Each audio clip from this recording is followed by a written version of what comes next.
에필로그 과학으로서 인류사의 미래 인간 사회의 궤적에 영향을 미치는 환경적 요소 얄리의 질문은 인류가 처한 현재 상황과 홍족세 이후 인류사의 핵심을 찌르는 질문이었다. 이제 지구상 대륙들을 훑어보는 짧은 여행을 끝마친 지금 우리는 얄리에게 어떤 대답을 해주어야 할까? 나 같으면 얄리에게 이렇게 말하겠다. 각 대륙 사람들이 경험한 장시간의 역사가 서로 크게 달라진 까닭은 그 사람들의 타고난 차이 때문이 아니라 환경 차이 때문이었다고.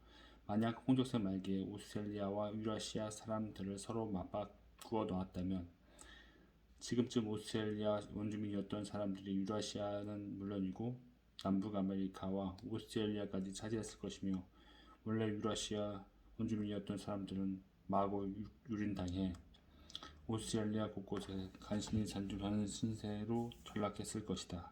만약 물론 이 같은 단어는 무의미한 것이라고 일축하기 쉽다. 이 실험은 상상 속에서만 가능하며 실험 결과에 대한 내 주장도 입증할 수 없기 때문이다. 그러나 역사학자들이 회고적 실험으로 서로 관련된 가설들을 검토하는 것은 충분히 가능하다. 예를 들면 유럽의 농경민들이 그린란드 또는 미국 태평원으로 이주했을 때 그리고 궁극적으로 중국에서 출발한 농경민들이 채텀 제도, 보르네오의 강우림 또는 자바섬이나 하와이의 하산섬, 토양 등으로 옮겨갔을 때 각각 어떤 일들이 벌어졌는지를 살펴볼 수 있다. 이 같은 실험들은 조상이 같은 사람들이라도 어떤 환경에 처하느냐에 따라 전멸하기도 했고 수렵 채집민으로 되돌아가기도 했고 아니면 복잡한 국가를 건설하기도 했다는 것을 확인해 준다. 마찬가지로 오스트레일리아의 수렵 채집민이 플런더스 섬, 태즈메니아, 오스트레일리아 동남부 등으로 이주한 경우에도 환경에 따라 전멸하기도 했고 근대 세계에서 가장 단순한 기술을 가진 수렵 채집민으로 되돌아가기도 했으며 수로를 건설하고 어장을 철저히 관리해 생산성을 높이기도 했다. 물론 인간 사회의 궤적에 영향을 미치는 환경적 요소들은 무수히 많으며 대륙마다 제각기 그 양상이 다르다. 그러나 각 대륙의 차이점을 모조리 나열한다고 해서 얄리의 질문에 대한 답이 되지는 않는다. 내가 보기에는 그중 다음 네 가지가 가장 중요한 차이점인 듯하다. 첫 번째는 가축과 작물의 재료인 야생 동식물의 대륙 간 차이다. 그것은 식량 생산이야말로 인형 식량을 축적하는데 그리고 아무런 기술적, 정치적 이점이 없어도 순전히 그 숫자만으로도 군사적 이점을 갖는 대규모 인구로 성장하는 데 결정적이기 때문이다. 이 같은 두 가지 이유 때문에 인간 사회가 조그마한 초기 수장 사회의 수준을 넘어 경제적으로 더 복잡하고 사회적으로는 계속 계층화되고 정치적으로 중앙 집권화한 사회로 발전할 때는 언제나 식량 생산이 그 기반이 되었다. 그러나 대부분 야생 동식물은 가축과 작물에 부적합했다. 결과적으로 가축이나 작물이 되어 식량 생산에 이용된 종은 소수에 불과했다. 가축과 작물을 위한 야생 후보종의 수는 대륙마다 크게 달랐는데 그것은 각 대륙의 면적 차이, 대형 포유류의 경우 홍족선 말기에 일어난 멸종의 차이 때문이었다.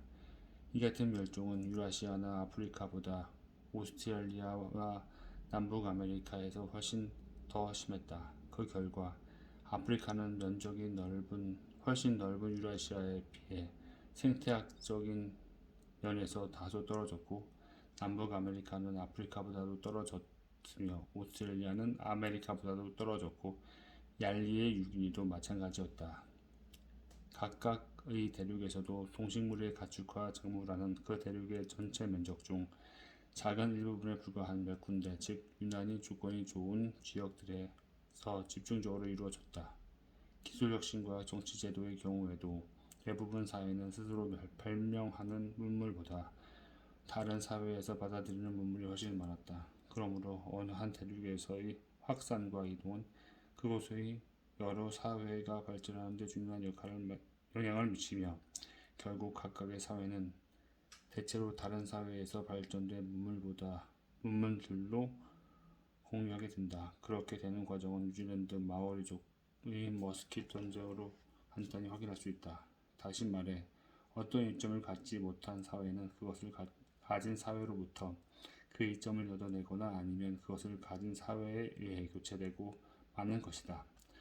그러므로 두 번째 차이는 바로 확산과 이동 속도에 영향을 미치는 요인들이고 이건 역시 대륙마다 크게 달랐다. 확산과 이동 속도는 유라시아에서 가장 빨랐는데 그것은 유라시아의 주요 축이 동서 방향이고 생태적, 지리적 장애물도 비교적 적었기 때문이다. 물론 가축과 농작물은 기후의 영향을 많이 받고 따라서 위도가 매우 중요하므로 당연히 그럴 수밖에 없었다. 그러나 기술 혁신의 확산에서도 역시 비슷한 논리가 성립된다. 아프리카에서 확산되는 속도는 유라시아에 비해 느렸고 특히 남북 아메리카에서는 더욱 늦었는데 그것은 이들 대륙의 주요 축이 남북 방향이며 생태적, 지리적 장애물도 많았기 때문이다. 전통적인 유기인에서도 확산에 어려움이 많았는데 그것은 험준한 지형과 등뼈처럼 길게 뻗은 높은 산맥 때문에 정치적 통일이나 언어 통일을 위한 노력이 별다른 진전을 볼 수 없었기 때문이다. 각 대륙 내부에서의 확산에 영향을 미치는 이 같은 요인들과 관련해 세 번째 요인은 바로 각 대륙 사이의 확산에 영향을 미치는 요인들인데 이것들도 가축 작물과 기술 축적하는데 보탬이 될 수 있다. 어떤 대륙은 다른 대륙에 비해 더 많이 고립되어 있고 따라서 대륙 간 확산의 난이도 역시 각각의 경우에 따라 달라졌다. 지난 6천년 동안은 유라시아로부터 사하라 이남 아프리카로 확산되는 것이 가장 쉬웠고 아프리카의 가축들은 대부분 그렇게 해서 들여왔다. 그러나 각 반구 사이에서는 아메리카 원주민들의 복잡한 사회에 도움이 될 만한 확산이 이루어지지 못했는데 저위도 지방에서는 드넓은 대양에 의해 고위도 지방에서는 수렵 채집 생활이나 알맞은 기후와 지리적 조건에 의해 유라시아에서 격리되어 있었기 때문이다.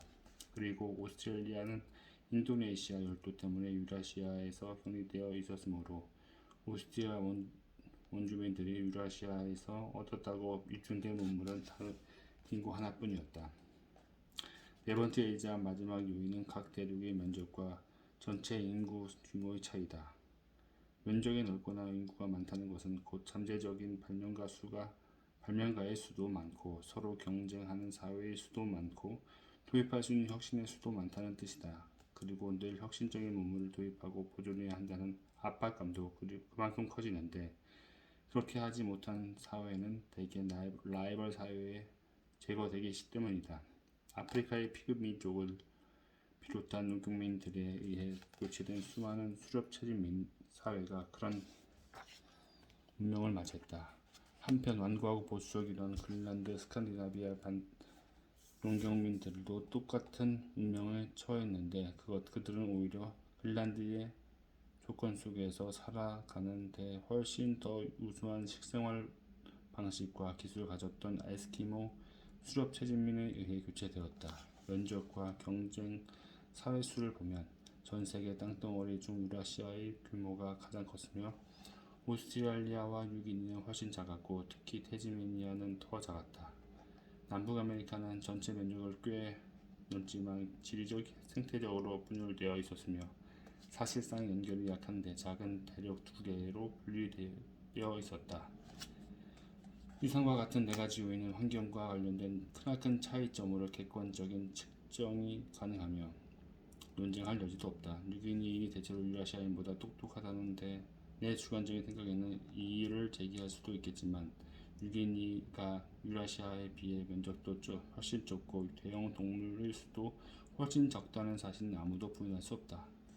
그러나 역사학자들 틈에서 이 같은 환경의 차이들을 언급하기만 하면 당장 지리적 결정론이라는 딱지가 붙는다. 그러면 화를 내는 사람들이 생긴다. 이 명칭에는 어떤 불쾌감이 내포되어 있는 듯하다. 가령 인간의 창의성은 아무 소용도 없다는 뜻이냐. 우리 인간이 기후, 동물군, 식물군 따위를 통해 정해진 대로 움직이는 수동적인 로봇에 불과하다는 것이냐 하는 식으로 말이다. 물론 이런 걱정은 기후에 지나지 않는다. 인간의 창의성이 없었다면 우리 모두는 오늘날까지도 수백만 년 전 선조들처럼 석기로 고기를 썰어 먹어야 했을 것이다. 모든 인간 사회에는 창의적인 사람들이 많다. 다만 어떤 환경은 다른 환경에 비해 더 많은 재료를 구비했으며 발명품을 이용할 수 있는 제반 여건도 한결 유리하다는 점이 다를 뿐이다. 대륙 간 차이 요인들을 수치 자료로 남기는 작업. 얄리의 질문에 대한 이 같은 대답은 얄리가 원했던 것보다 훨씬 길고 복잡했다. 그러나 역사학자들은 오히려 더 너무 짧고 지나치게 단순화했다고 생각할 것이다. 1만 3천 년에 걸친 모든 대륙의 역사를 600쪽 정도의 이 책에 압축하려면 되도록 간략하게 단순화할 수밖에 없다. 그러나 이 같은 압축에도 장점이 있어서 그러한 단점을 상쇄한다. 즉, 장기적 안목에서 여러 지역을 한꺼번에 비교하다 보면 어느 한 사회의 단기간을 연구하는 것으로는 기대하지는 못할 통찰력을 얻을 수 있다는 사실이다. 물론 얄리의 질문이 제기한 다음 문제들 중 아직 해결되지 않은 것도 많다. 현재로서는 어떤 완성도 이론을 내놓기보다는 몇 가지의 부분적인 대답과 더불어 미래를 위한 연구 계획을 상정할 수 있을 뿐이다. 이제 우리 과제는 천문학, 지질학, 진화 생물학처럼 널리 인정받은 역사적 과학과 어깨를 나란히 할 수 있도록 인류사를 하나의 과학으로 발전시키는 것이다. 그러므로 역사학이란 학문의 미래를 내다보고 아직 해결되지 않은 몇 가지 쟁점을 훑어보는 것으로 이 책을 끝맺는 것도 적절한 듯하다. 이 책을 확대하는 가장 간단한 방법은 가장 중요하다고 생각되는 네 가지 요인의 대륙 간 차이를 더 상세히 수량화함으로써 그 차이의 역할을 더욱 신빙성 있게 정립하는 일이 될 것이다. 앞에서 가축화와 작물화의 재료의 차이를 설명할 때 나는 각 대륙에 존재하는 초식성 또는 잡식성의 대형 야생 육서 포유류와 종자가 큰 공류의 총수를 제시한 바 있다. 우선 한 가지 확대한 방법은 잠두류, 완두류, 살갈퀴류 등 종자가 큰 콩류에 대해서도 그 같은 숫자를 산정해 보는 것이다.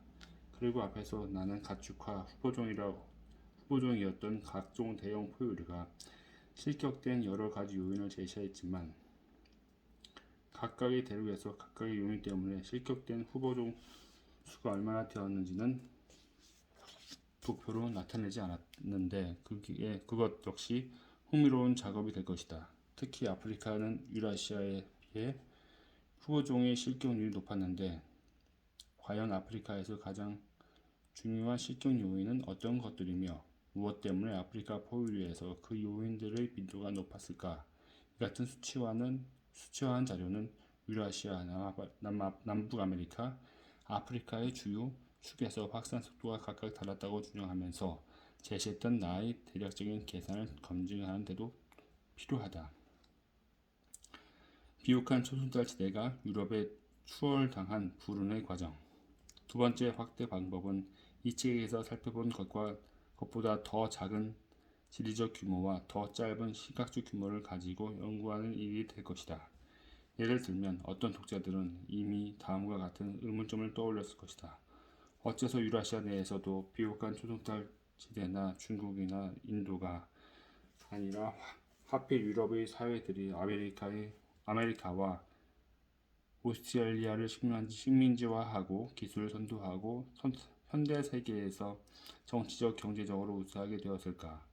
만약 BC 8500년에서 AD 1450년에 살았던 어떤 역사학자가 미래의 역사적 궤적들을 예측했다면 틀림없이 유럽이야말로 장차 우세해질 가능성이 가장 적은 지역이라고 판단했을 것이다. 왜냐하면 그 1만 년 전쯤 되는 기간 대부분을 유럽은 구대륙의 세 대륙 중 가장 낙후된 곳이었기 때문이다. BC 8500년부터 그리고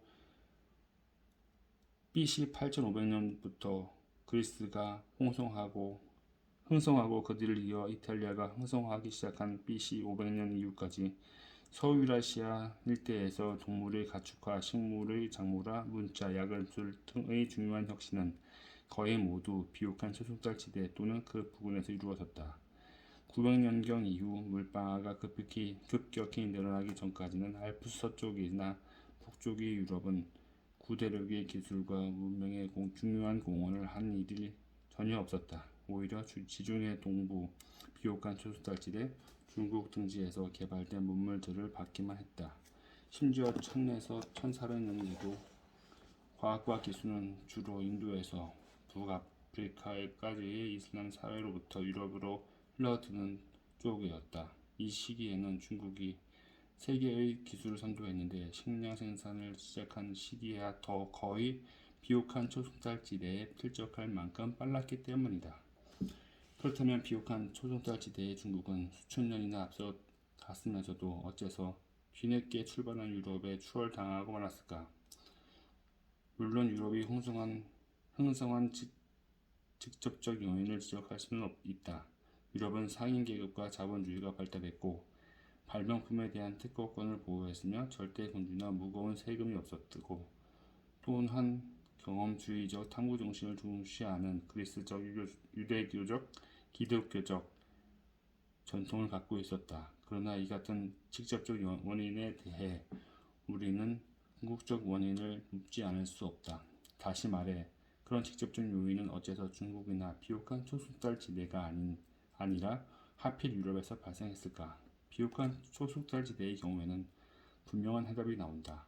그곳은 원래 가축화, 작물화에 적합한 동식물이 집중되어 있어서 다른 곳보다 몇천 년 일찍 출발할 수 있었지만 일단 그 선발 간격을 추월당한 뒤에는 더는 지적 이점이 없었다. 이 같은 간격이 사라져간 과정은 강성한 제국들이 점차 서쪽으로 옮겨진 경로를 통해 상세히 더듬어 볼 수 있다. BC 4000에서 BC 3000년경 비옥한 초승달지대에서 국가들이 탄생한 후 처음에는 힘의 중심이 바로 바빌로니아, 히타이트, 아시리아, 페르시아 등의 제국들 사이를 번갈아 이동하면서 줄곧 비옥한 초승달지대에 머물러 있었다. 그러다가 BC 4세기 말 알렉산더 왕 치하의 그리스인이 그리스로부터 동쪽으로 인도까지 정복하면서 드디어 힘의 중심이 서쪽으로 이동하는 돌이킬 수 없는 첫걸음을 떼었다. 그리고 BC 2세기에 로마가 그리스를 정복하면서 힘의 중심은 서쪽으로 더 이동했고 로마 제국이 멸망한 뒤에는 다시 서유럽과 북유럽으로 이동했다. 이 같은 이동의 주요 요인은 비옥한 초속달지대의 과거와 현재를 비교해 보면 금방 자명해진다. 오늘날 비옥한 초속달지대라는 전 세계 식량 생산의 선도 지역이라느니 하는 표현이 터무니없게 들린다. 옛날 비옥한 초승달지대에 속했던 많은 지역이 지금은 사막, 반사막, 스텝으로 변하거나 토양이 심하게 침식되거나 염분이 너무 많거나 해서 농업이 부적합한 땅이기 때문이다.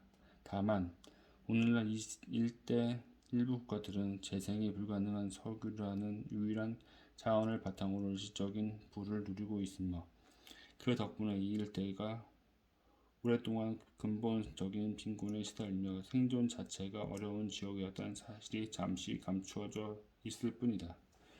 그러나 고대에는 그리스를 포함한 지중해 동부 일대와 비옥한 초승달지대의 많은 지역이 숲으로 덮여 있었다. 이 일대가 원래의 비옥한 산림지대로부터 침식된 잡목지대 또는 사막으로 바뀌었다는 것은 고식물 학자들과 고고학자들에 의해서도 자세히 밝혀졌다. 이곳의 숲은 농업을 하기 위해 개간하고 건축용 목재를 구하기 위해 벌채하고 땔감으로 쓰거나 회반죽을 만들기 위해 태우는 바람에 사라지고 말았다. 더구나 이 일대는 강우량이 적어서 처음부터 생산성이 낮은 편이었다. 따라서 식물이 다시 자라는 속도가 파괴 속도를 따라가지 못했는데 특히 지나치게 많은 염소를 방목하는 상황에서는 더욱 그럴 수밖에 없었다. 땅을 덮고 있던 나무와 풀이 사라지면서 토양 침식이 진행되어 계곡의 침리가 쌓였고 강우량이 적은 환경에서 관계 농업을 했으므로 자연히 염분이 축적되었다. 신석기 시대에 시작된 이 같은 과정은 현대까지 계속되었다. 예를 들면 현대 요르단에서 나바티아의 수도 페트라 부근의 마지막까지 남아있던 숲들은 제1차 세계대전 직전에 오스만 터키가 헤자드 철도를 건설할 당시 벌채되어 없어졌다. 그리하여 비옥한 초승달지대와 지중해 동부의 인간사회는 생태학적 불모지에서 탄생하는 불운을 맞이하게 되었다. 그들은 자원의 기반을 쌓아 스스로 파괴하는 생태학적 자살을 저질렀던 것이다. 동쪽에 있던 가장 오래된 사회부터 시작해 지중해 동부의 사회가 차례차례 자멸함을 따라 힘의 중심은 차츰 서쪽으로 이동했다. 북유럽과 서유럽의 그러한 운명을 피할 수 있었던 것은 그 지역 사람들이 더 현명했기 때문은 아니었다. 다만 그들은 더 강인한 환경, 즉 강우량이 더 많아서 식물이 더 빨리 대성장할 수 있는 곳에 사는 행운을 타고났다. 식량 생산이 가능해진 이후 7천년이 지난 오늘날까지도 북유럽과 서유럽의 많은 지역에서는 여전히 집약적인 농업이 이루어지고 있다. 사실상 유럽은 농작물, 가축, 기술 문자 등을 모두 비옥한 초승달 지대에서 받아들이긴 셈인데 그 이후 비옥한 초승달 지대는 힘과 혁신의 중심지라는 위치를 잃어버렸다. 바로 이것이 유럽보다 훨씬 앞서가던 비옥한 초승달 지대가 소충을당하게 된 과정이다. 중국은 어쩌다 기술의 선도자 위치를 유럽에 추월당했을까? 그렇다면 중국은 어쩌다가 추월당했을까? 사실 중국이 낙후되었다는 것은 놀라운 일이다. 그 이유는 중국이 원래 이점이 많았기 때문인데 우선 식량 생산이 비옥한 초승달 지대와 거의 맞먹을 만큼 일찍 시작되었고 북중국에서 남중국까지 그리고 해안 지방에서 티베트 고원의 고산지대까지 생태학적으로 다양해서 여러 가지 다양한 농작물과 가축, 기술을 가질 수 있었다는 점을 들 수 있다. 또 광활하고 생산성이 높은 땅을 차지한 덕분에 전 세계에서 가장 많은 인구를 유지할 수 있었고 비옥한 초승달 지대보다 덜 건조해서 생태학적으로 덜 취약한 환경이었으므로 1만 년 가까이 농업을 계속한 오늘날에도 여전히 생산성 높은 집약 농업을 유지할 정도다. 다만 요즘은 중국도 환경 문제가 점점 악화되어 심각한 지경에 이르렀다. 이상과 같은 이점들과 빠른 출발 덕분에 중세 때 중국은 전 세계의 기술을 선도했다. 중국이 처음 발전시킨 중요한 기술에는 주철, 나침반, 화약, 종이, 인쇄술 등 앞에서 언급했던 수많은 문물이 포함되어 있다. 중국은 정치적인 힘, 항해술, 재해권 등에서 세계를 선도했다. 15세기 초에는 배 수백 척으로 구성된 보물선 선단들을 파견했는데 그중 가장 큰 배의 경우 길이가 120m에 달했으며 총 인원도 최대 2만 8천 명에 달했다. 그들은 콜럼버스가 보잘것없는 배 3척으로 협소한 대성을 건너 아메리카 동해안에 도달하기 수십 년 전에 이미 인도양을 건너 아프리카 동해안까지 진출했다. 그런데 바스코 다 가마는 보잘것없는 배 3척으로 아프리카 남단의 곳을 돌아 동진했고 그때부터 유럽이 동아시아를 식민지화하기 시작했는데 어째서 중국의 배들은 그 전에 희망봉을 돌아 서진의 유럽을 식민지화하지 못했을까? 어째서 중국의 배들은 태평양을 건너 아메리카 서해안에 진출하지 못했을까? 간단히 말해 왜 중국은 그토록 낙후되어 있던 유럽의 기술의 선도자 위치를 빼앗겼을까? 우리는 중국 보물선 선단의 종말에서 단서를 한 가지 얻을 수 있다. 1405년에서 1433년에 7차례 선단이 중국을 떠나 항해했는데 그러다가 세계 어느 곳에서도 일어날 수 있는 전형적인 정치적 착오에 부딪혀 중단되고 말았다. 중국 조정의 두 파벌 사이에 권력 투쟁이 일어난 것이다.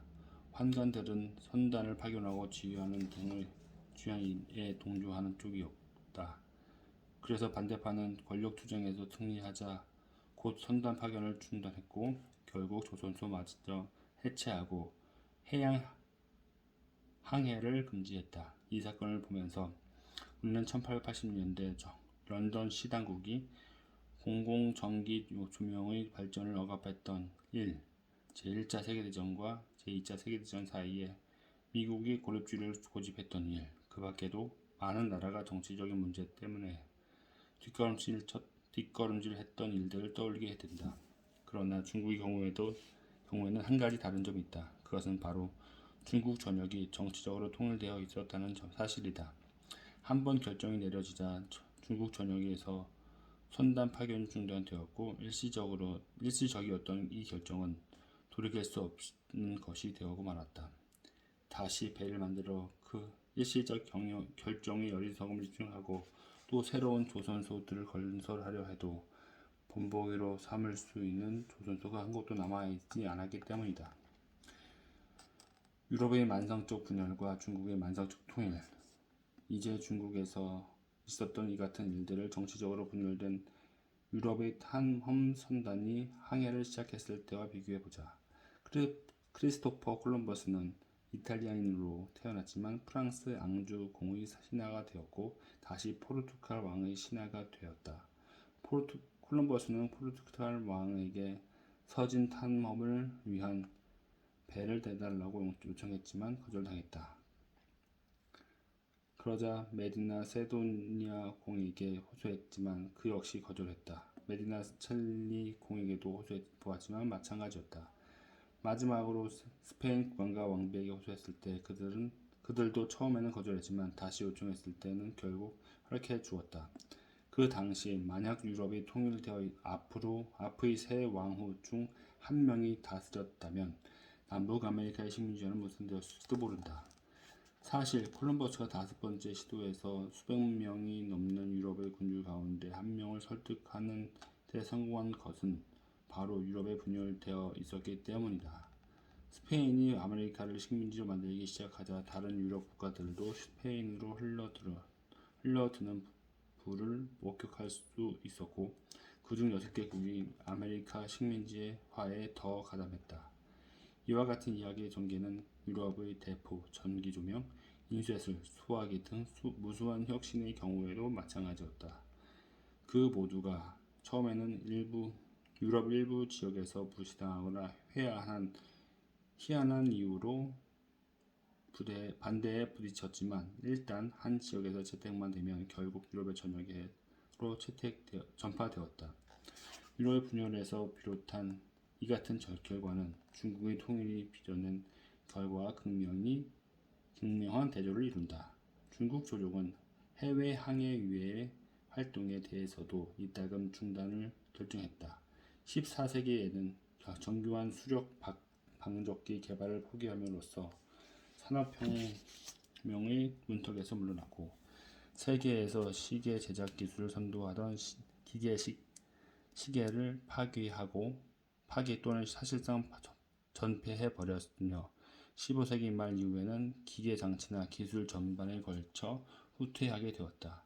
통일의 이 같은 잠재적 해로움은 현대 중국에서도 다시 위력을 발휘했다. 1960년대와 1970년대를 휩쓴 문화 대혁명의 광기 속에서 한 명 또는 소수 지도자가 내린 결정 때문에 전국의 모든 학교가 5년 동안 문을 닫는 것이다. 중국은 통일되어 있을 때가 많았고 유럽은 언제나 분열되어 있었는데 두 경우 모두 역사가 깊다. 오늘날 중국에서 가장 생산성이 높은 지역들은 BC 221년에 처음 정치적으로 통합되었고 그때부터 대체로 그 상태를 유지했다. 중국에서 문자가 처음 생길 때부터 문자 체계라고는 하나뿐이었으며 장장 2000년 동안이나 문화적 통일성을 지켜왔다. 그러나 유럽은 먼 발치에서조차 정치적 통일을 바라본 적이 없었다. 유럽은 14세기까지도 1000개에 달하는 독립 소국으로 나뉘어 있었고 1500년에는 500개 소국이 있었으며 1980년대에는 최소 25개국까지 줄었다. 그러나 지금은 다시 늘어나서 내가 이 문장을 쓰는 순간에는 40개국에 가깝다. 유럽에는 아직도 45개의 언어가 존재하고 그 모두가 나름대로 변경시킨 알파벳을 사용하며 문화적으로는 더욱 다양하다. 유럽 경제 공동체를 통해 조금이나마 통일을 꾀하려던 시도조차 좌절되고 말 정도로 유럽은 오늘날까지 의견 일치를 보지 못하고 있는데, 이 같은 현상은 유럽에 뿌리 박혀 있는 분열 지향성을 잘 나타낸다. 그러므로 중국이 정치적, 기술적 우위를 유럽에 빼앗긴 일을 제대로 이해하려면 우선 중국의 만성적 통일과 유럽의 만성적 분열부터 이해해야 한다. 이 문제에 대한 해답도 지도에서 짐작할 수 있다. 유럽의 해안선은 섬에 버금가는 만큼 고립되어 있는 큰 반도가 5개나 있어 매우 들쭉날쭉하며 각각의 반도에는 모두 독립적인 언어와 민족 집단과 정부가 들어섰다.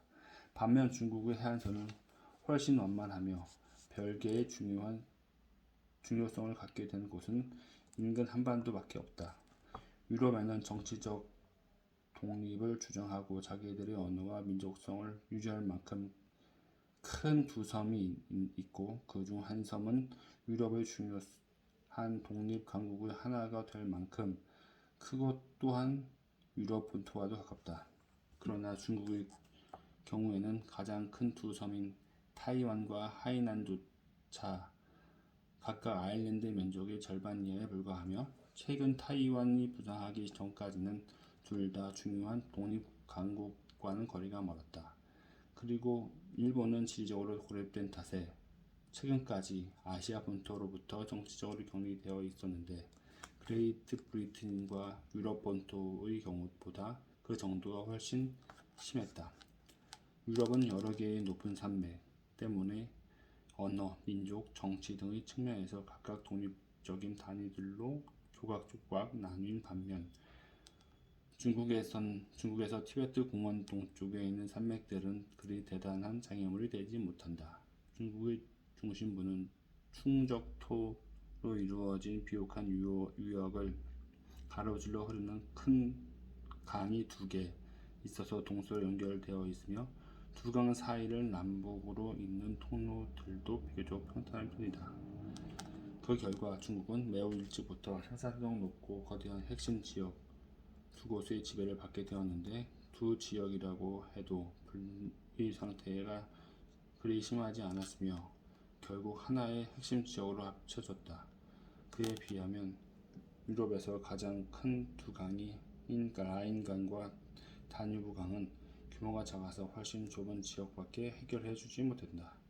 중국과 달리 유럽은 작은 핵심 지역들이 여기저기 산재하는데, 다른 지역들을 오랫동안 지배할 만큼 큰 지역은 하나도 없고 각 지역의 만성적 독립국가의 중심지다. BC 221년 마침내 중국이 통일되자 그때부터 중국에서는 다른 독립국가가 생건되어도 오래 버텨내지 못했다. 물론 BC 221년 이후에도 몇 차례 분열 시대가 있었지만 언제나 재통일로 마감되었다. 그러나 유럽의 경우 샤를마뉴 대제, 나폴레옹, 히틀러 등 강력한 정복자들의 노력에도 통일되지 않았다. 심지어는 결정기의 로마 제국도 유럽 면적의 절반 이상을 지배하지 못했다. 중국이 지리적으로 연결되어 있다는 점과 내부 장애물이 그리 대단치 않다는 점은 처음에는 이점으로 작용했다. 남중국, 북중국, 해안 내륙의 각각 다른 농작물, 가축, 기술, 문화적 특징을 낳아서 그 모두가 차후 통일된 중국의 보탬이 되었다. 예를 들면 기장재배, 청동 기술, 문자 등은 북중국에서 시작되었고, 벼농사, 주철 기술 등은 남중국에서 발생했다. 이 책에서 나는 대체로 강력한 장애물이 없을 때 이루어지는 기술 확산의 중요성을 강조했다. 그러나 중국의 연결성은 불이익으로 작용하고 말았다. 어느 한 폭군의 결정은 당장 혁신을 중단할 수 있었고, 또 실제로 그 같은 일들이 자주 일어났기 때문이다. 그와 대조적으로 유럽의 지리적 분할 상태는 서로 경쟁하는 수십 또는 수백 개의 독립 소국과 혁신의 중심지들을 만들어냈다. 그중 어떤 국가가 특정 혁신을 위해 노력하지 않으면 또 다른 국가가 그 일을 했고, 따라서 이 이웃 국가들도 그렇게 하지 않으면 남에게 정복당하거나 경제적으로 뒤떨어질 수밖에 없었다. 유럽의 장애물들은 정치적 통일을 막기에는 충분했지만 기술과 아이디어의 전파를 중단할 수는 없었다.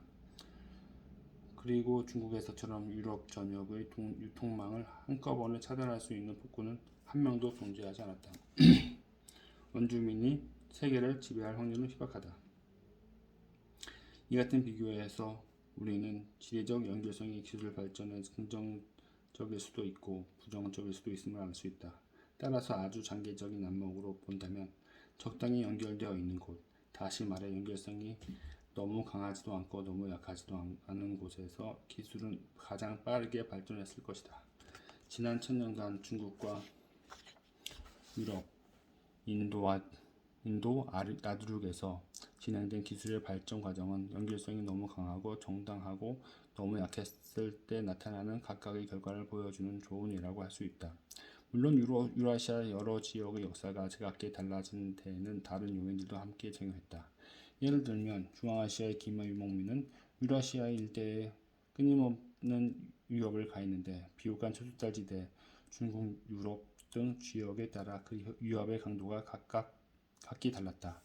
그중 한 유목민 집단은 결국 이란과 이라크의 옛 관계 시설들을 파괴하고 말았지만 아시아의 이들 유목민족, 즉 헝가리 평원 너머의 서유럽 산해 때까지 차지한 민족은 없었다. 그 밖에 환경적 요인으로는 비옥한 소속달 지대가 지리적으로 중간 위치에 있어서 중국, 인도와 유럽을 잇는 교역로를 통제했다는 점, 그리고 중국의 유라시아와의 다른 발전된 문명들에서 더 멀리 떨어져서 사실상 대륙 내의 거대한 섬과 같았다는 점도 들 수 있다. 중국의 상대적 고립 상태는 특히 중국이 각종 기술을 사용하다가 거부한 일들과도 관계가 깊은데, 이는 우리에게 세진 매니아를 비롯한 여러 사람의 경우를 상기시킨다. 어쨌든 이 간략한 논의로 우리는 역사의 가장 광범위한 경향뿐만 아니라 그보다 규모가 작고 단기간에 걸친 역사의 경향에서도 역시 환경적 요인이 중요하게 작용한다는 것을 알 수 있다. 비옥한 초승달 지대와 중국의 역사는 현대 세계에 유익한 교훈을 던지고 있다. 즉 상황은 변하며 과거의 우위가 미래의 우위를 보장해주지 않는다는 교훈이다. 혹자는 이 책에서 줄곧 사용했던 지리적 추론이 현대 세계에서는 전혀 타당성이 없다고 생각할지도 모른다. 오늘날에는 각종 아이디어가 인터넷을 통해 즉각 전 세계로 확전되며 화물도 비행기에 실려 하룻밤 사이에 이 대륙에서 저 대륙으로 날아갈 수 있기 때문이다. 그리고 세계 각지의 사람들의 사이에도 전혀 다른 규칙들이 적용되는 것처럼 보일지도 모른다. 마치 타이완, 한국, 말레이시아, 특히 일본 등 신흥 강국들이 부상한 것도 그 때문인 것처럼 말이다. 그러나 전혀 다르다는 그 규칙들도 잘 살펴보면 종전 규칙의 변형에 불과함을 알 수 있다. 물론 1947년 미국 동부의 벨 연구소에서 발명된 트랜지스터가 단숨에 13,000km 건너뛰어 일본에서 전자 산업을 촉발한 것은 사실이다. 그러나 그보다 가까운 자이르나 파라과이에서는 트랜지스터가 새로운 산업을 일으키지 못했다. 오늘날 신흥 강국으로 부상하는 나라들은 또 따지고 보면 이미 수천 년 전부터 식량 생산을 바탕으로 한 옛 중심지에 편입되었던 지역이거나 아니면 그 같은 중심지에서 이주한 사람들이 사는 지역이다. 자이르나 파라과이와 달리 일본을 비롯한 신흥 강국들이 재빨리 트랜지스터를 이용할 수 있었던 까닭은 그 국민들이 이미 오래전부터 문자, 금속기기류, 중앙집권적 정치 체계들을 갖추었기 때문이다. 그러므로 전 세계에서 가장 먼저 식량 생산을 시작한 두 중심지가 아직도 현대 세계를 지배하는 셈이다. 직계 후손들의 국가 통해서든지 일찍이 두 중심지의 영향을 받은 이웃 지역 국가를 통해서든지 아니면 해외로 이주한 사람들이 지배하는 국가를 통해서든지 말이다. 사하라 이남 아프리카인, 오스트레일리아 원주민, 아메리카 원주민 등의 세계를 지배하게 될 가능성은 여전히 희박하다. BC 8000년 당시 역사가 지금도 우리를 무겁게 짓누르고 있는 것이다. 문화적 차이가 환경적 차이의 산물이다. 얄리의 질문과 관련된 다른 요인 중 특히 중요한 것은 문화적 요인과 개인의 영향력이다. 먼저 문화적 요인부터 살펴보면 인류의 문화적 특징은 세계의 각 지역에 따라 크게 다르다. 이 같은 문화적 차이의 일부는 분명 환경적 차이의 산물이며 이 책에서도 많은 사례를 거론했다. 그러나 각 지역에서 환경과 무관하게 작용한 문화적 요인들의 의의를 확인해 보는 것도 중요한 일이다. 어떤 지역에서는 그 지역만의 사소하고 일시적인 이유로 별로 중요치 않은 어떤 문화적 요소가 발생했다가 그대로 굳어짐으로써 그곳 사회로 하여금 여러 가지 더 중요한 문화적 선택을 하게 만들 수도 있다. 가령 카오스 이론이 다른 과학 분야에도 두루 응용되는 듯이 말이다. 이러한 문화적 과정은 역사를 예측 불가능하게 하는 한 요소이기도 하다. 한 예를 들면 나는 13장에서 타자기의 쿼티 자판을 언급했다. 각기 다르게 설계된 수많은 자판 중 하필 이 자판이 선택될 수 있었던 데에는 여러 가지 사소한 이유가 있었다. 구체적으로 말하면 1860년대 당시 미국에서 만들어진 초기 타자기의 구조, 타자기의 판매 정책, 신시내티의 속기 타자 학원을 차린 롱리라는 여학생이 1882년에 내린 결정, 그리고 그 롱리 선생에게 타자를 배운 프랭크 맥거린이라는 수제자가 1888년 개최된 타자 경시 대회에서 쿼티 자판을 쓰지 않은 루이스 토브라는 경쟁자를 물리쳤고 그 결과가 널리 보도된 일 등이 그것이다. 1860년에서 1880년대의 어느 시점에서 보더라도 다른 자판이 선택될 가능성이 항상 있었다.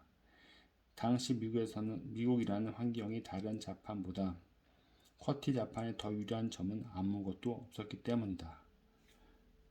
그러나 일단 결정이 내려지자 쿼티 자판은 확고하게 뿔을 잃었고 1세기 뒤에는 컴퓨터 자판에도 채택되었다. 그리고 비록 머나먼 과거의 일이라서 지금은 확인할 길이 없지만 중앙아메리카에서 이 십진법을 널리 사용한 것과 대조적으로 수메르인이 십진법 대신 12진법을 채택한 것도 어쩌면 그처럼 사소한 이유 때문이었을지도 모른다. 물론 타자기, 시계, 역법 따위의 설계 문제가 그것을 채택한 사회의 경쟁력을 영향을 미치지는 않았다. 하지만 그러한 가능성은 얼마든지 상상할 수 있다. 예를 들어 만약 미국의 쿼티 자판이 세계의 다른 지역에서도 역시 채택되지 않았다면 19세기에 이루어진 그 사소한 결정은 20세기 미국 기술의 경쟁력에 크나큰 영향을 미치게 되었을지도 모른다. 마찬가지로 중국 어린이들을 연구해보면 기호가 수천 개인 전통적 중국 문자보다 중국어 발음을 알파벳으로 표기하는 것을 가르쳤을 때 쓰기를 더 빨리 배운다는 것을 알 수 있다.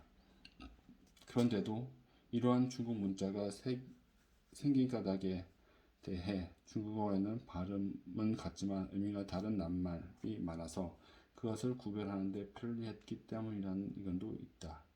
만약 그렇다면 중국어에 동음이의어가 많은 것은 중국 사회에서 문자의 역할에도 크나큰 영향을 미쳤겠지만 유독 중국이라는 환경에서만 동음이의어가 그렇게 많이 필요했다고는 믿기 어렵다. 안데스의 복잡한 문명이 문자를 만들어내지 못했다는 것은 하나의 수수께끼인데 그것은 혹시 어떤 언어학적 요인이나 문화적 요인 때문은 아니었을까? 인도에는 엄격한 사회 경제적 계급 체계가 있어서 기술 발전에 심각한 차질을 빚었는데 과연 인도의 환경이 그렇게 만들어졌을까? 중국의 유교와 문화적 보수주의도 중국 역사에 깊은 영향을 미쳤는데 과연 중국의 환경이 그렇게 만들었을까? 타인에게 개종을 권유하는 종교는 유럽이나 서아시아에서는 식민지 개척과 정복의 추진력을 작용했는데 어째서 중국에서는 그렇지 않았을까? 이처럼 환경과 문학에 처음에는 별로 중요하지 않았던 어떤 특이한 문화적 요소가 나중에는 큰 영향력을 지닌 장기적인 문화적 특징으로 발전할 수도 있는데 앞서 든 예들은 이 문제가 얼마나 폭넓은 것인지를 잘 보여준다. 이 같은 요소들의 예의는 아직 제대로 규명되지 않은 중요한 문제다. 이 문제에 접근하는 최선의 방법은 중요한 환경적 요인의 영향을 파악한 뒤에도 여전히 알쏭달쏭한 역사적 경향을 집중적으로 연구하는 것이다. 역사를 예측 불가능하게 만드는 개인적 특이성. 특이한 개인의 영향력을 얼마나 클까? 현대엔 아직은 예를 찾는다면 1944년 7월 20일에 있었던 히틀러 암살 기도, 그와 동시에 베를린에서 진행된 반란 기도가 아싸스하게 실패로 끝났던 예를 들 수 있다. 이 두 사건을 계획한 독일인은 그 전쟁에서 이길 수 없다고 믿고 평화를 되찾으려 했던 것인데 당시 독일인과 러시아군의 동부전선은 아직 대부분이 러시아 국경 내에 있었다. 히틀러는 회의실 탁자 밑에 놓인 서류 가방 속에 시한폭탄이 터지는 바람에 부상을 입었다. 만약 그 가방이 히틀러가 앉아있던 의자 쪽으로 조금 더 가까이 놓여 있었다면 그는 죽어 말았을 것이다. 그리고 그때 히틀러가 죽고 2차 세계대전이 종식되었다면 오늘날 동유럽 지도가 냉전의 향방은 상당히 달라졌을 것이다. 그보다는 덜 유명하지만 오히려 더 심각한 숙명적 의미를 갖는 또 하나의 사건은 1930년 여름의 자동차 사고다. 그것은 독일에서 히틀러가 집권한 시기보다 2년 전 있었던 일인데 당시 그는 사망석에 앉아 있었고 그가 탄 자동차는 육중한 트럭과 마주쳤다. 이 트럭은 히틀러의 자동차와 충돌해 그를 깔아뭉개기 직전에 정지했다. 히틀러의 정신병이 나치당의 정책과 성공에 미친 영향의 크기를 감안할 때 만약 트럭 운전수가 브레이크를 단 1초만 늦게 밟았다면 제2차 세계대전의 양상은 완전히 달라졌을 것이다. 히틀러의 경우처럼 개인적 특이성으로 역사에 분명한 영향을 미친 인물들은 그 밖에도 많다. 몇 명만 본다면 알렉산더 왕, 아우구스투스, 석가, 예수, 레닌, 마르틴 루터, 잉카 황제 파스쿠치, 마호메트, 정보관 윌리엄, 줄루 왕 샤카 등을 들 수 있다. 이들이 단순히 어쩌다가 그 시기 그 장소에서 있었던 것이 아니라면 과연 실제로 얼마만큼이나 상황을 변화시켰을까? 다음은 이 문제에 대한 역사학자 토머스 칼라일의 극단적인 견해다. 보편적인 역사, 즉 인간이 이 세상에서 이룩한 업적의 역사는 본질적으로 여기서 활동했던 거인들의 역사다. 이것과 반대되는 극단적인 견해는 프로이센의 정치가 오토 폰 비스마르크의 주장으로서 그는 칼라일과 달리 정치의 내면 세계를 오랫동안 직접 경험한 사람이다.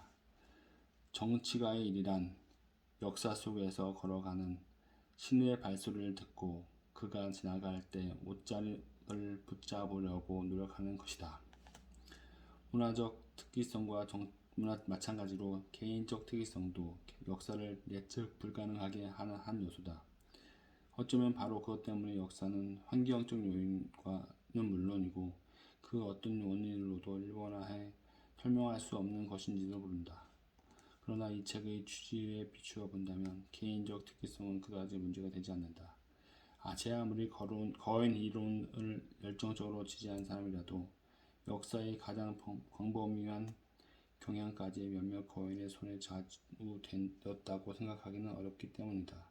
알렉산더 대왕이 당시 서유라시아에서 이미 문자를 갖고 식량을 생산하고 철기를 사용하던 여러 국가의 진로를 조금 바꾸어 놓은 것은 사실이겠지만 오스트리아 원주민이 아직도 문자와 금속기를 갖지 못한 수렵체질 부족으로 살아가던 시기에 서유라시아에는 이미 문자를 갖고 식량을 생산하고 철을 사용하는 국가들이 들어섰다는 사실과 알렉산더 대왕은 아무 상관도 없다. 다만 특이한 개인들이 역사에 미친 영향이 실제로 얼마나 폭넓고 지속적인 것이냐 하는 문제는 아직 미해결 상태다. 역사적 과학과 비역사적 과학을 구별하는 특징. 역사학이라는 학문을 과학보다 인문학에 더 가깝다고 보는 견해가 일반적이다. 역사학은 기껏해야 사회과학으로 분류될 뿐이다. 그 중에서도 가장 덜 과학적인 학문으로 간주된다. 정치에 대한 학문 분야는 흔히 정치과학이라고 부르고 노벨 경제학상에서도 경제과학이라는 말을 자주 쓰는데 역사학과에서는 역사과학과라는 이름을 사용하는 일이 거의 없다.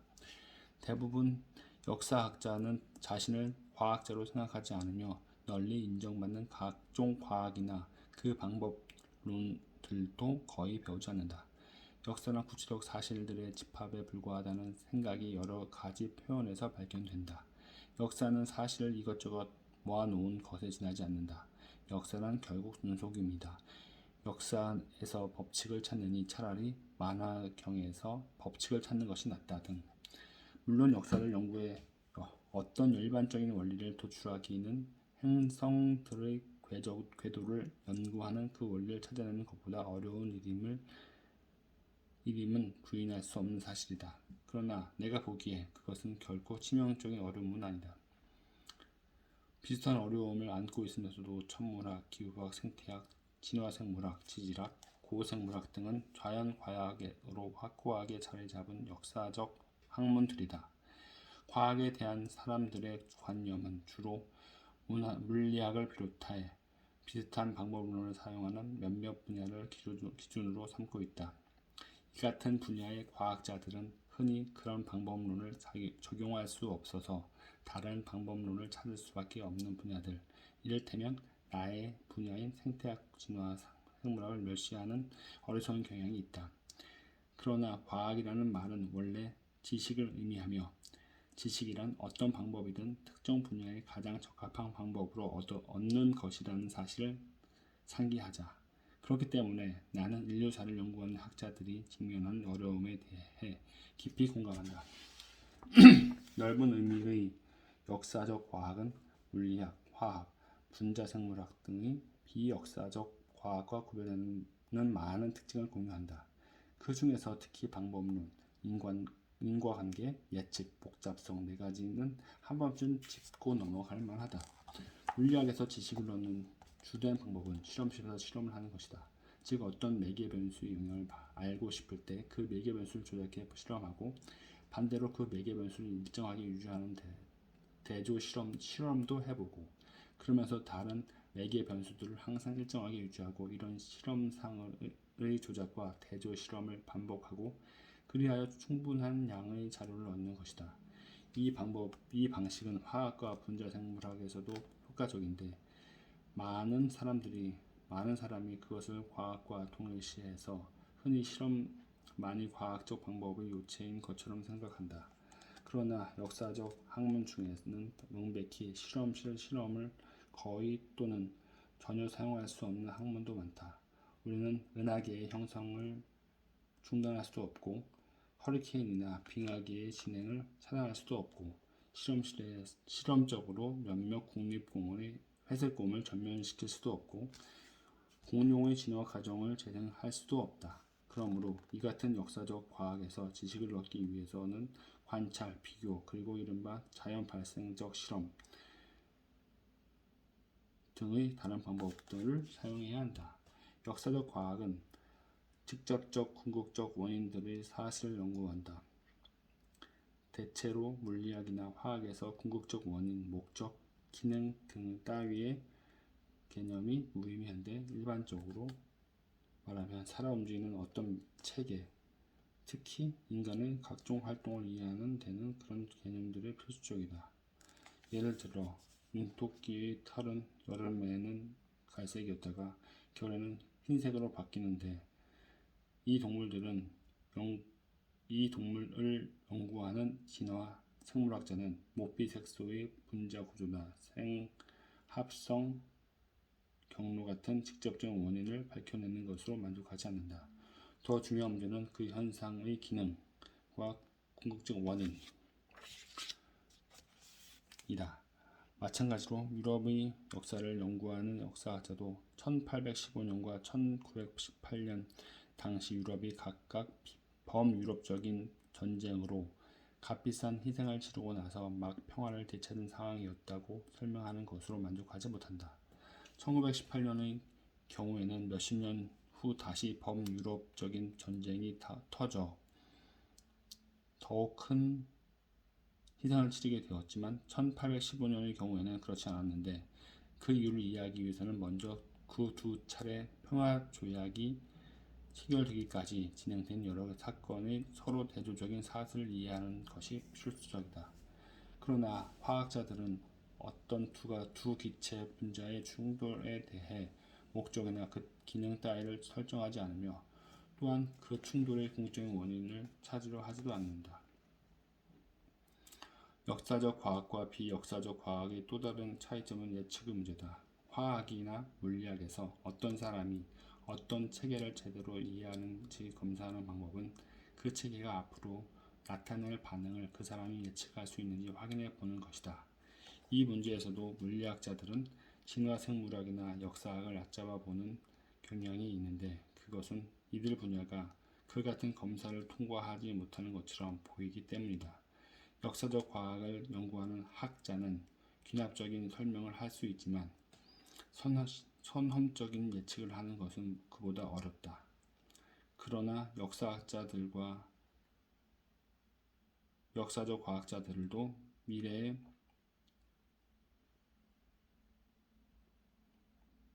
새로운 자료가 발견되어 우리가 알게 된 과거 사건들의 내용을 예측해 보면 또한 그 예측을 검증하기도 한다. 역사적 체계들의 복잡성과 예측 불가능성을 설명하는 방식. 각종 역사적 체계는 예측을 시도하는 일을 복잡하게 하는 여러 가지 특성을 지녔는데 이 같은 특성을 설명하는 데는 다름과 같은 몇 가지 방식이 있을 수 있다. 우선 인간 사회나 공룡들을 지극히 복잡한 존재임을 지적할 수도 있다. 이들의 경우에는 상호 반응하는 개별적인 변수들의 수가 엄청나게 많다는 점이 특징이기 때문이다.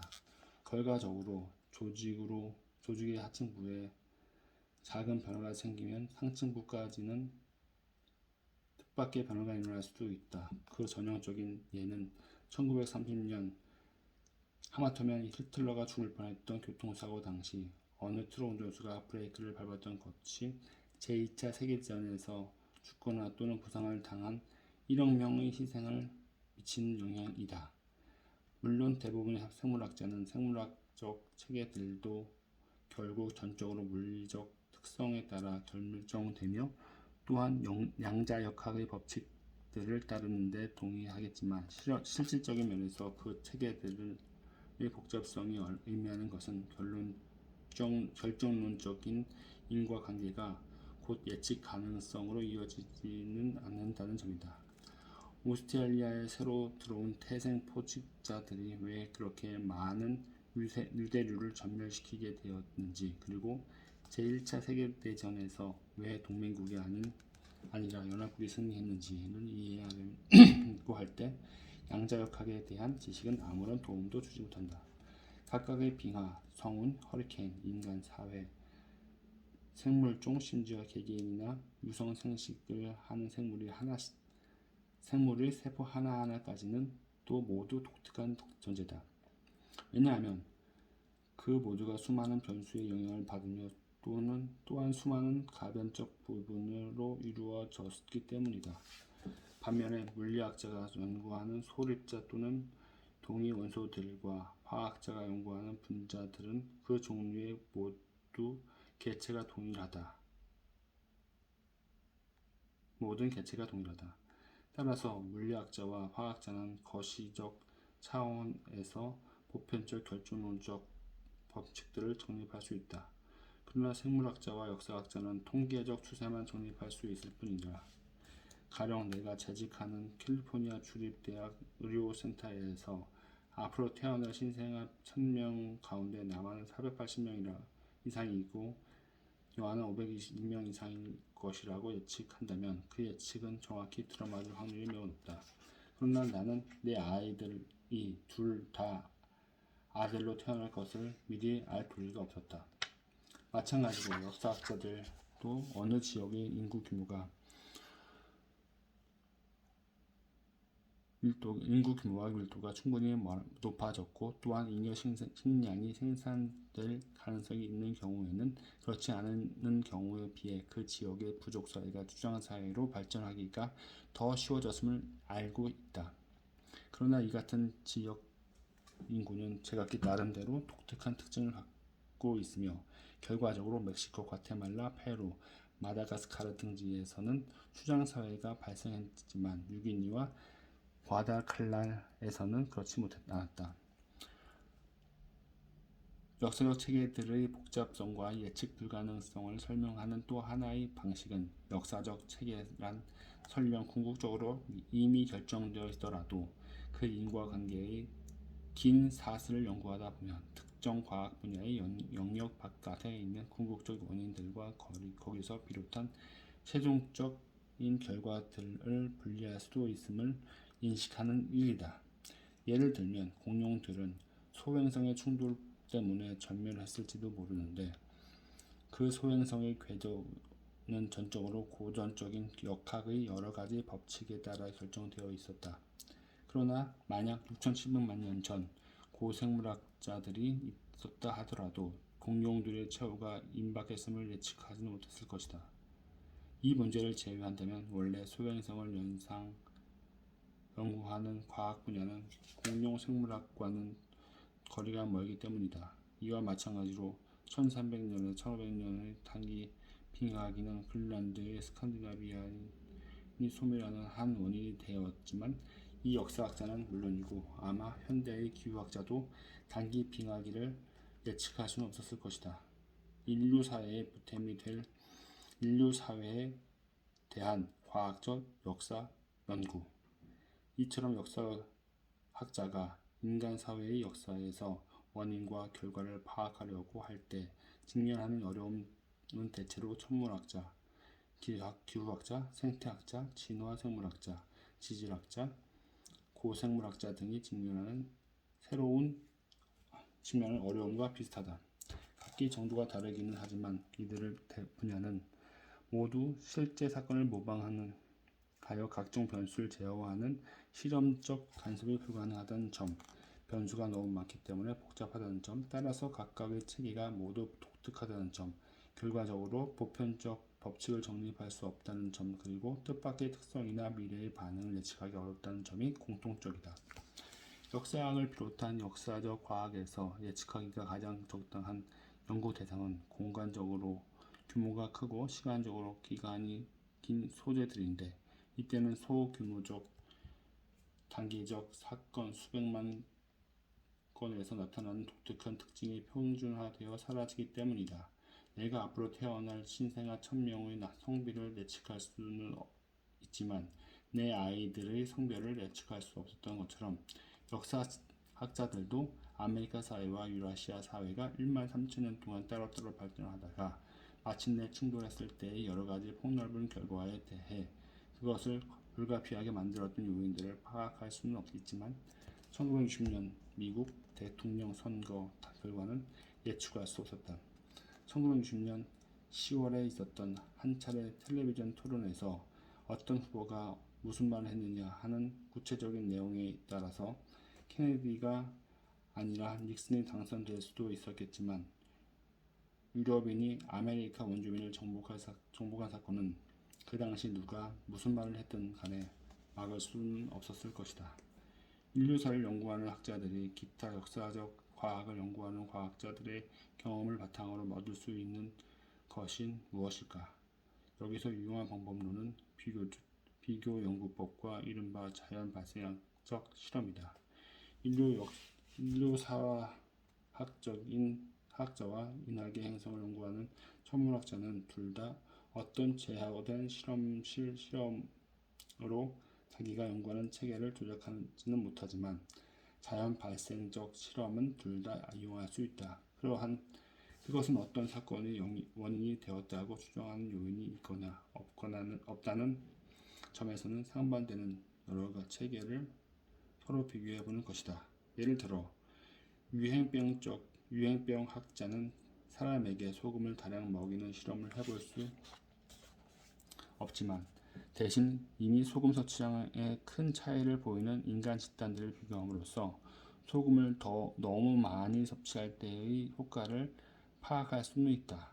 또 문화인류학자는 수백 년 동안 여러 인간 집단에서 각각 다른 양의 자원을 제공하는 실험을 해볼 수는 없지만 그 대신 자연 생태의 자원량의 차이가 있는 여러 섬을 사는 폴리네시아인의 최근 인구를 비교함으로써 자원량의 장기적인 효과를 연구할 수는 있다.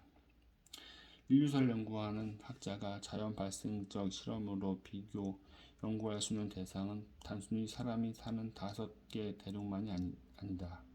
상당히 고립되어 있는 상태에서 복잡한 사회를 발전시키는 큰 섬들을 비교해 볼 수도 있고 각 대륙에 속한 수백 개의 작은 섬이나 여러 지역 사회들을 비교해 볼 수도 있다.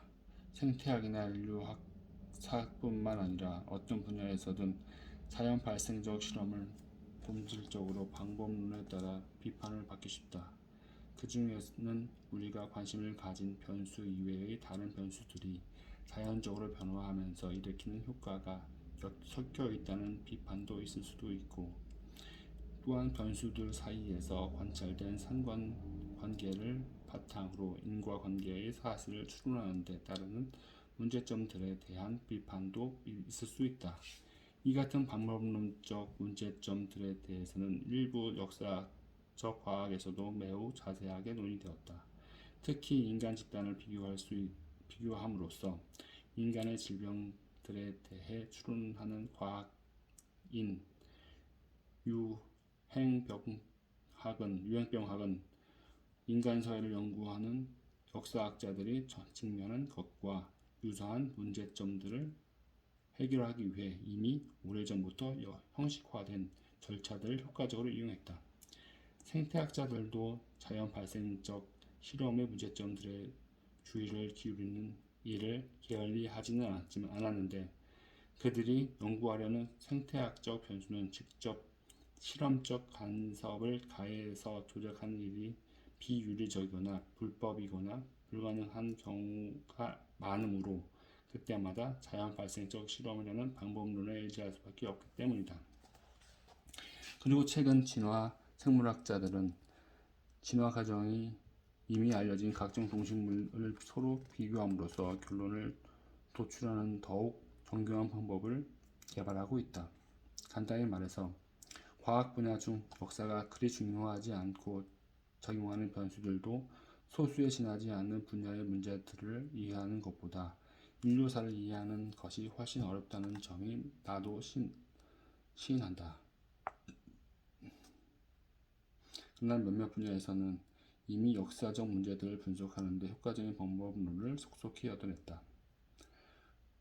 그리하여 공룡, 성운, 빙하 따위의 역사는 오늘날 일반적으로 인문학보다 과학에 더 가까운 분야라는 인정을 받고 있다. 그렇지만 우리가 내성을 통해서 훨씬 더 많은 통찰력을 얻을 수 있는 것은 공룡의 행동이 아니라 다른 인간들의 행동에 대해서다.